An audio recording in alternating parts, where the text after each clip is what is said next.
probably see out there that we are headed to the Alligator Sound, which is presumably a lot calmer today than it was yesterday. We had avoided going out and crossing it despite our really hectic schedule to try to get to Annapolis. Yesterday, after just about 2 hours of heading north, we ended up in the, what was it called? South Lake? South Lake. We ended up in the South Lake area for our anchorage last night. It was really beautiful. After the sun started setting, the sky just opened up with all these really beautiful clouds, and I'm not normally a sunset person. As a matter of fact, when people ask me if I photograph things like pretty sunsets, I kind of cringe a little bit. But I photographed the sunset last night, and maybe if I can figure out how, I'll insert a few of those photographs into this video today. So our plan is to cross the sound and then make a stop at Coinjock. We are in desperate need of a pump out, and yay! And we also only have 2 gallons of water left, drinkable water left. So we want to stop and get that, and then we also need to refuel. Sadly, we will probably not be eating at Coinjock, although who knows? Who knows what's going to happen? Can't make plans. But we are, you know, in the ideal world, we would be able to make it to Norfolk today, but our boat just probably isn't capable of going fast enough to get there. So we're going to tie up at this free dock, we hope. At this bridge. Great bridge. Great bridge? Yep. And fingers crossed that that all works out for us, and then we can head into Norfolk tomorrow and decide if we're going to stay there or try to just keep pushing on. Yeah. I failed to mention in that video that we had gotten attacked by a hatch of midge flies that day. As you can see here, they were just starting to coat the bimini, the Dodger, our chart, and everything in the cockpit. Action. Action.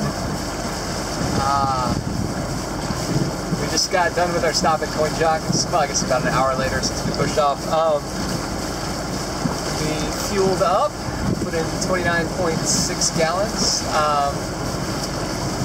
Got a pump out, which was desperately needed, and filled up our water tanks. Still, the starboard one took probably twice as much as the port one did. So we got a little issue there that we'll be trying to deal with. Got all our trash off, which was pretty significant, including like 9 empty bottles of spring water. And then we went in and we sat at the bar and ordered some food for takeout. Had an IPA because it felt like it was necessary. And got our food. Margaret got a salmon with some sides, and I got a soft shell crab sandwich, which included 2 soft shell crabs. But I always think of the soft shell crab sandwich as sort of a sucker's play. But the sandwich was what was appealing to me for lunch, so I got it. But we pushed off, and as soon as we pushed off, it started to downpour. And so for about the last 40 minutes or so, we were in a downpour. It cleared up a little bit now. It's still wet all over the place, as you can see. But it is not coming down anymore, and the real storm seems to be behind us. Although I think we're going to be, kind of touch and go with thunderstorms the rest of the afternoon. So we're just making our way up. I don't even have the chart in front of me, which is sad, but it's downpouring, so we brought it below. I think we're in the Currituck Sound, whatever. We just came out of the Coinjock Bay and headed through the next, 10 or 15 miles or so of open water. It's a really shallow bay with the ditch going right down the middle of it. Before we hit the canal, again, the dugout, Virginia Cut portion, and head on in. I just gave a call to Great Bridge, where we were thinking about staying at the free dock, and I guess it's still a possibility. But found out, despite the sort of wording that everybody uses, that both the lock and the bridge there are on the hour, well, the lock is various depending on whether you're heading northbound or southbound, but the bridge is on the hour until 7 p.m. and then it's on demand. So we were concerned that it was going to stop at 7 in total, but it seems like we can go on through. And we've been talking about going right on through Norfolk and on out to the Chesapeake.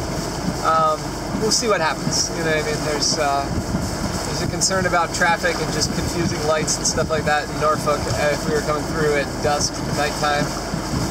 And then there's not too many places to hide if a thunderstorm rolled through sometime at night, before daylight and wherever we were, but certainly before the Potomac. So that's our plan, or lack of plan, and we'll see what happens. Thanks for watching. If you enjoyed this video, please hit thumbs up or subscribe to be able to get access to new content. You can also follow our blog at returntoseasons.com, where we outline more of our journey on the ICW. You can also friend us on Facebook or add us to your circles on Google+. And in our next episode, we will travel from Great Bridge to Deltaville.